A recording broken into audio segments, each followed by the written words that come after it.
Hello mga beshi! Welcome back to my channel. Yan, ang topic po natin ngayon ay pag-uusapan natin yung pag-a-appeal ko kay YouTube.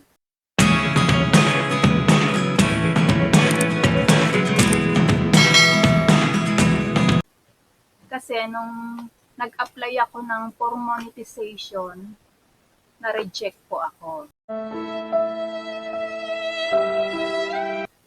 So inisip ko, bakit ba ako na-reject? Lahat naman ng videos na in-upload ko ay original. Then yung mga music na ginamit ko ay galing mismo sa library ni YT. Kaya sabi ko, paano ang gagawin ko? Then nakita ko doon nakalagay, pwede akong mag-appeal kay YT. Kaya nung kinilik ko yon, ayun, doon ko nakita yung step by step na dapat gawin para makagawa ako ng video. So, kaya pagpasensyahan nyo na po dahil 2 weeks po akong hindi nag-upload ng video kasi nga, nung nag-apply ako, pinahinga ko muna yung channel ko. Hindi muna ako nag-upload kaya medyo natagalan. 9 days bago ako in-email ni YT na na-reject nga yung aking apply. So, sabihin ko sa inyo yung mga step by step na ginawa ko. Step 1, kailangan gumawa ka ng video under 5 minutes lang, hindi ka pwedeng lumampas. Pwede kang gumawa kahit 3 minutes lang. Sa akin, 4 minutes and 45 seconds yung nagawa kong buong video. Step 2, yung video na gagawin mo sa loob ng 30 seconds, ika-copy-paste mo doon yung URL ng channel mo. Step 3, banggitin mo yung naging feedback ni YT sa channel mo at ipaliwanag mo kung ano ba yung sa tingin mo na nagkamali sila sa decision na hindi ka na-monetize. Sa step 4 naman, kailangan ipakita mo yung mga gadgets na ginagamit mo. Halimbawa, yung cellphone, yung ring lights, or may computer ka. Then ipakita mo rin kung paano ka mag-edit ng video. Sa step 5 naman, yung mga ginagawa kong videos, pinaliwanag ko kung ano ba yung mga pwedeng matutunan ng aking mga viewers. Last, step 6, pinakita ko naman dito yung mga upload videos ko sa aking channel at ipinaliwanag ko isa-isa kung ano yung mga pagkakaiba nila.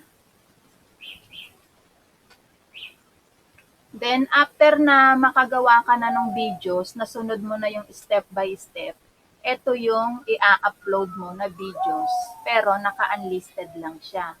Then, ika-copy-paste mo yung URL niya, ilalagay mo doon kung saan nag-comment si YT na pwede kang mag-appeal. Ika-copy-paste mo yung URL na in-upload mo na video.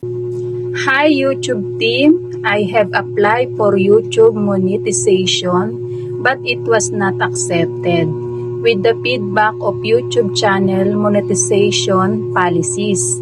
My channel name is Jaspel Vlog and here is my URL. I would like to appeal my application for monetization and showing the process how I create my content and addressing my video that did not contains violating monetization policy. My channel contains many different type of content like sewing tutorial, vlogging, informative video, and unboxing. I will show you how I film my videos and I'm using gadgets like cell phone, SJ camera, and ring light.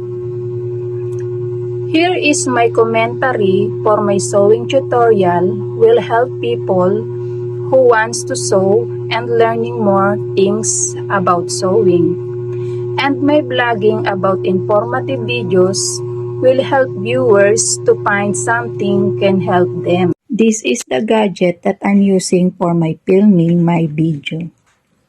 My cell phone, I'm using this for take a video. Then I'm using the SJ cam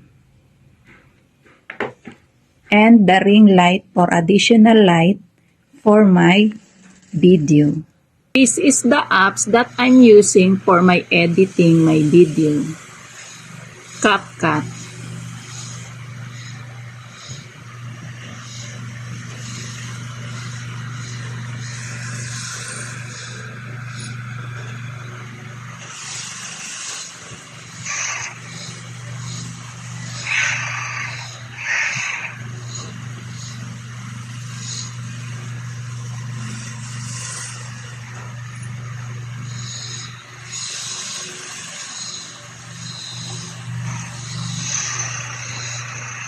This is Piscart apps that I'm using for my thumbnail.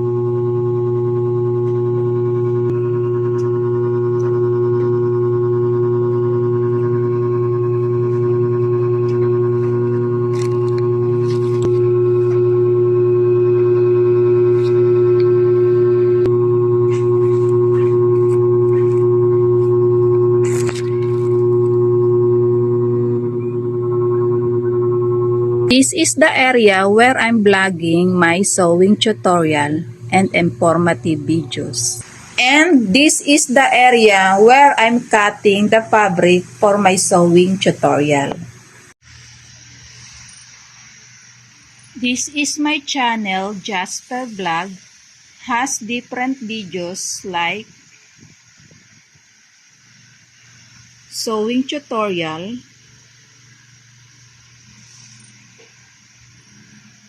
vlogging about informative videos, unboxing of textile, and making sofa cover.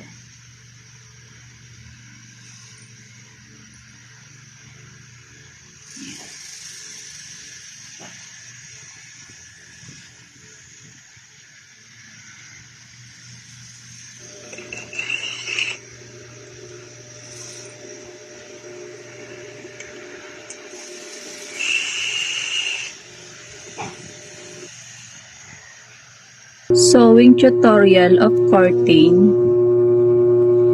Tour in different places here in Manila, Philippines. Making of bed cover. Sewing tutorial.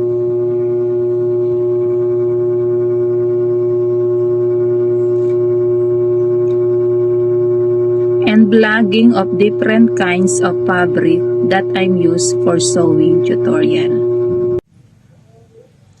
I'm hoping that your team will reconsider my videos to be part of YouTube monetization.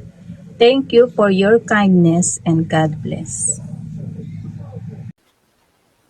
Then, nung nasubmit ko na yon kay YT, yung pag-a-appeal ko, wala pang 2 days, nag-email na siya sa akin na, ayan, nakapasa na ako sa kanyang YouTube monetization.